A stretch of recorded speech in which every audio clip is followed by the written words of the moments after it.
Tell me a little bit about the MBA wrapping up. You had mentioned your final internship that you had was this internal consulting role at a major investment bank. What was the offer like, just in terms of, was it similar to the work that you were doing in the internship? Yeah. I was there in the fall of 2007, and so this was Lehman Brothers. They were at the time the fourth largest investment bank in the U.S. and had been around for a very long time and really had an amazing culture. And at that time, they were also recruiting at Fordham for a position. It was a 16-month rotation program, and within their capital markets group, and they were looking to hire. They were scouring the country, and they were looking to bring in 8 people into this program. And I applied. I went through multiple rounds of interviews, and very fortunately, I was selected. I was the only one out of Fordham to get the role. The other 7 were from a handful of other prestigious business schools from around the country. And I signed my offer letter in December of 2007. And I thought I was so happy and proud. Your third semester in business school, your main focus is interviewing, applying for jobs, interviewing. And a lot of people, they go into their 4th semester still trying to keep applying, keep interviewing. And it's a very stressful time. And the moment you can sign that offer letter, it's a huge relief off your shoulders, I could say. And I was signing it for what I thought was my dream job. I was so impressed with Lehman and their culture and how passionate people were to work there that I was just so excited to start. And that was, my start date was August of 2008. Wow. Okay. Remind us of the macro picture and timeline for those of us who may not be as... Sure. So what happened at the time in 2008? So there was a big problem with mortgages. They were called subprime mortgages. Long story short, there was a lot of bad mortgages that were being put into these securities called mortgage-backed securities. And that was starting to unravel in 2008. And the first bank, famous firm, the bank that went under was called Bear Stearns. They were at the point of bankruptcy in March of 2008 and got acquired by JP Morgan. Now, they were the 5th largest investment bank at the time in the US. Number 4 was Lehman. So all attention turned to Lehman Brothers. All 4 banks, Goldman, Morgan Stanley, Merrill Lynch, and Lehman, but the biggest attention was on Lehman. And a lot of the market started to question, would Lehman be the next bank to fall? And that was right around the time I was joining in August of 2000. We were brought in my first day. It was an orientation. There were about 400 of us from all of these post-grad programs from around the world. They flew everybody to their headquarters in New York we had about a week of training. And of course, it was in the back of all of our minds. Everybody's saying how excited they are to have us to start our journey at Lehman, while at the same time, every time you put on the television or you open up your computer, you hear we're front and center on news, on all attention is on us, basically. Yeah, that's got to be a stressful place to be. What you had seen as your dream job, you were super excited. What ended up happening during your time there? Sure. And how long was your tenure there, I guess is my question. Sure. So like I said at the very beginning, I started my career in finance in the worst possible place, which was Lehman, and at the worst possible time, August of 2008, because 6 weeks later was when Lehman filed for bankruptcy, which ended up being the largest bankruptcy in U.S. history. I had started a couple of weeks in. My first rotation was actually in the real estate group. So I saw all of the holdings of all the assets that everybody was so concerned about, I saw, and that we were helping manage. And the result of that put me in a very unique experience where there was ongoing negotiations to potentially purchase for other firms to purchase Lehman. And we were helping support those negotiations by providing very detailed data for that. And that the week prior to the bankruptcy, we were working very long hours. And I remember the director of our team brought us into his office late on Friday before the bankruptcy. The bankruptcy got announced Sunday evening in mid-September. That Friday, we were brought in saying we all did everything we could to support the negotiations. There were 2 firms in-house negotiating for the acquisition. They said we did everything we could do. Just, we should hear something within the next day. It'll probably be a similar style acquisition to what happened with Bear. Okay. Saturday, we don't hear anything. Saturday comes and goes. And Sunday morning, we start hearing rumblings saying that Lehman may actually declare bankruptcy Sunday evening before the Tokyo markets open. And we never thought that the word bankruptcy was never brought up at all around me within those walls. I was stunned that Sunday morning that the firm I was working, I had just started, was going to go bankrupt. And where we didn't think that was going to potentially be an option. And I was living in Midtown, just a couple of minute walk from the headquarters. And after the announcement happened, I got a call from a good friend of mine that I went to business school with. He said, you should go take a walk by your building right now. And this was before Twitter and Facebook was just building up. So you didn't have this instant like news feed. So my fiance, my wife was now my fiance. She had actually just left her job to do her MBA full time. So I was supporting the both of us. And we take a walk, and I'm standing across from Lehman's headquarters on 7th and 49th. And I could see in this first two floors, there's offices, and people were boxing up all their belongings. You could look this up, and there was a lot of press there taking photos and videos of all this happening. And I was hearing some rumors that day was our badges may not work the next day. And so a lot of people took that as, well, I'm going to box up my things and go home and take them home. And actually, one of my old neighbors was a Lehman at the time who did just that. We were talking about that when I first moved into the neighborhood here in Connecticut. And I barely had anything at my desk. I was 6 weeks in. So I thought, I'm going to go in and see what happens. I'm going to go in with an open mind. And I felt like I had nothing to lose. And I walk in and my badge works. Okay, great. We log in, we can't do anything. We're all frozen out of all our computer systems because they had to freeze all the assets. $600 billion worth of assets, a lot of which has to get traded actively on a daily basis, was frozen. Something like this has never happened before. And the whole markets were really teetering at that time because of that. And that's where other firms famously started to need very large amounts of money very quickly. Otherwise, they were going to be going bankrupt.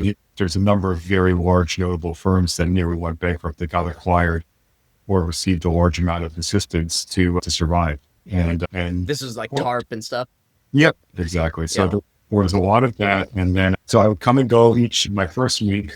We go in for a few hours, not a whole lot to do. And we knew that there was a firm that was one of the firms that was negotiating beforehand was still negotiating to make the acquisition. And the following week, Barclays had announced that they were acquiring the U.S. operations.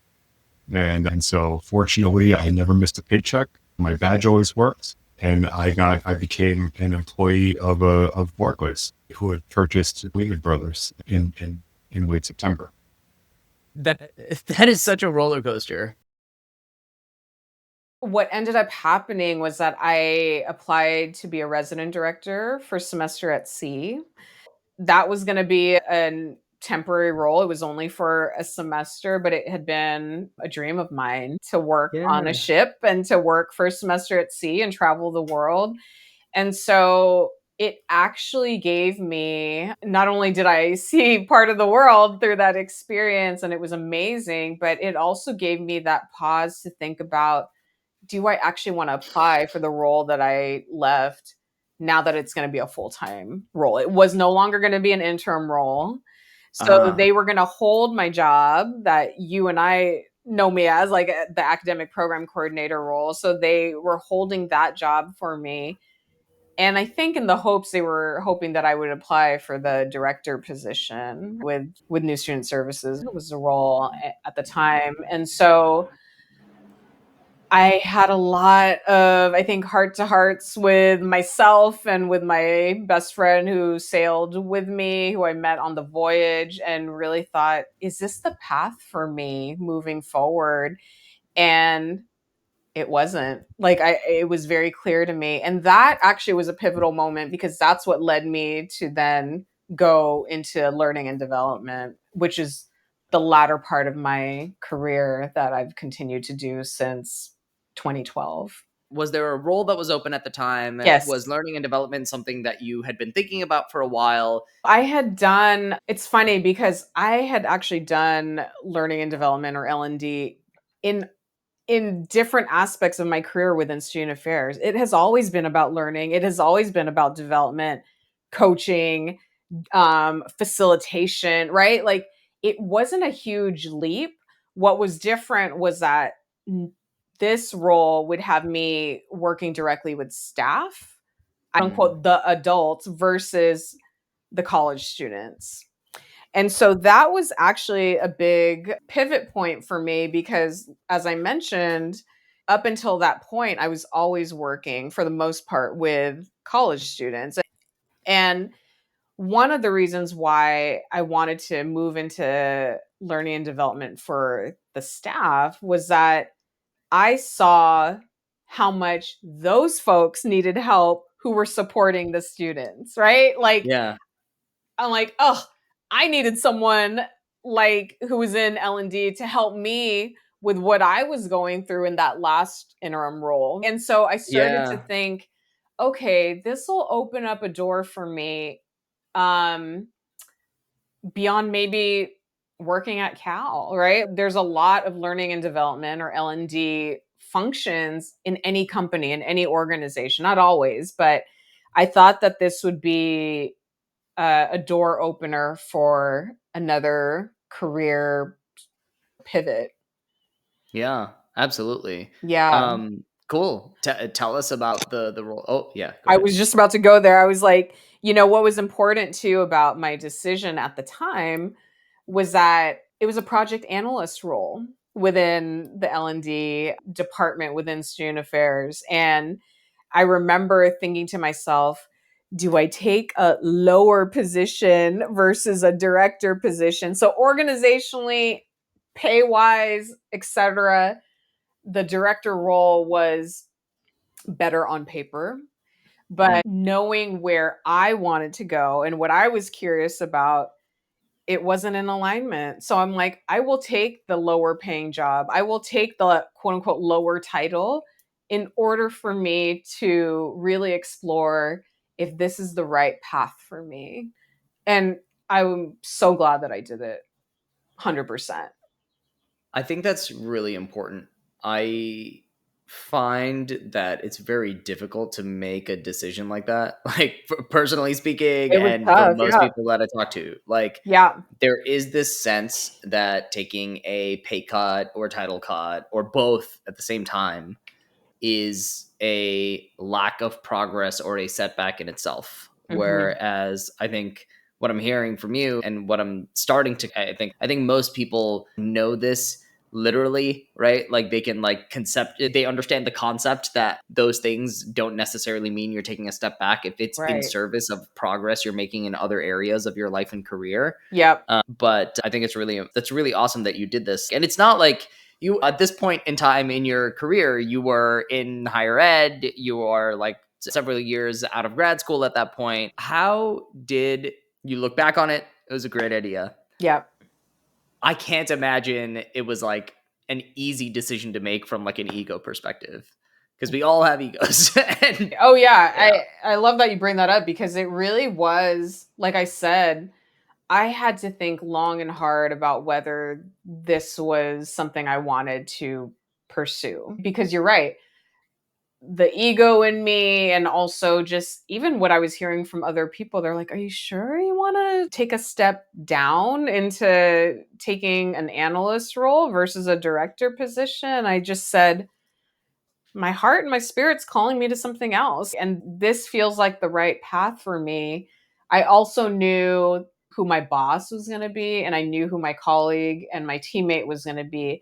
And I respected and admired the two of them, still do to this day, so much. And I felt like they were going to help develop and grow me and give me the support that I may not necessarily have gotten in the other role, right? Like, Yeah. And these and were folks that you had worked with before? tangentially, yes. Okay, Yes. got it. Yeah, yeah, Yeah. yeah.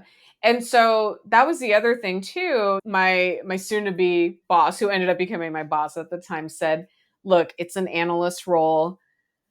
I want to grow this team. I see this happening in the future, but I can't guarantee it. I do see you as having the skills as one of the organization consultants on the team. If we ever grow the team, I want to develop you and I want to give you opportunities, even though you're an analyst, to still put you in front of the room, to still have you facilitate, to not just have you do our admin and our finances, but this is a strategic move for me and for you moving forward if you say yes, right? And I just, again, trusted. I was like, yes, this is what I'm going to do. And I'm going to learn on the job and I'm going to get better at learning what learning and development is all about and absorb as much as I can. And I just trust that the right opportunity will open up. And eventually it did. I became a consultant on that team in the last few years I was working there. And what did that mean in terms of becoming a consultant on that team? How did your role change? Were you reporting to the same person that convinced you to Yeah. come on and help you grow in that role? I was reporting to the same person. It meant one, higher pay, higher title, of course, Right.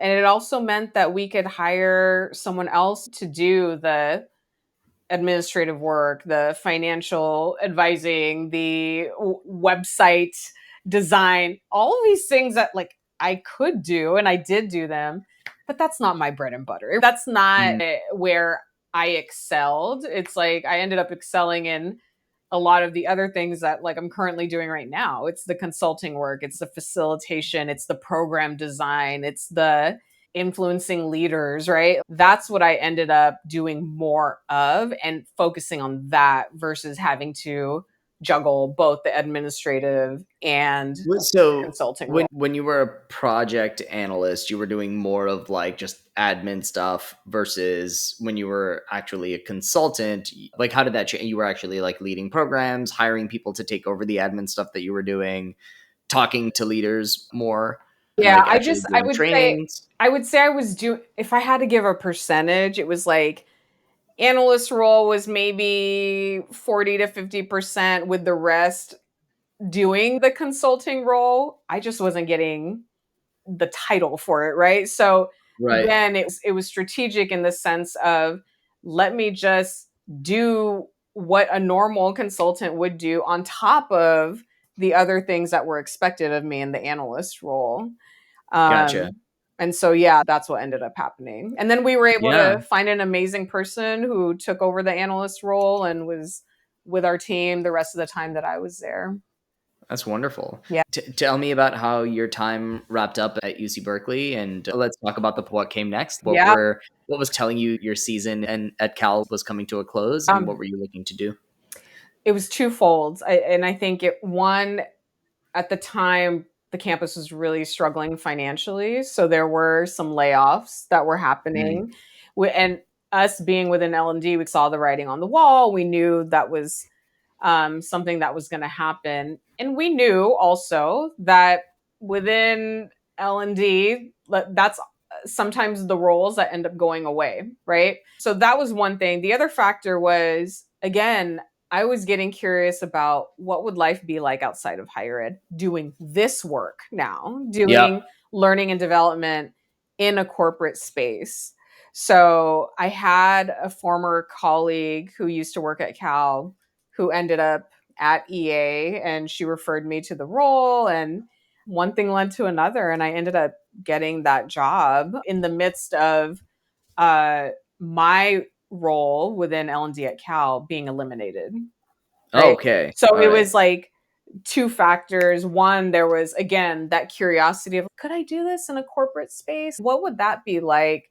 That's part of the reason you were excited about going into learning and development, right? To Totally. open up more avenues for you, not necessarily corporate or someplace like EA, but it's like, hey, like this is a Absolutely. place where I can actually be of service and like helping people like go through like a transformation and have an actual result in their lives that can be applied beyond the higher ed space in a Totally. way that student affairs couldn't, for example. Yeah. Yeah. And thinking back on that time, I'm so grateful for the L&D role I had at Cal because that opened up a door, right? That opened up a door to other corporate spaces that were like, oh, you've done this, you've just done it within higher ed.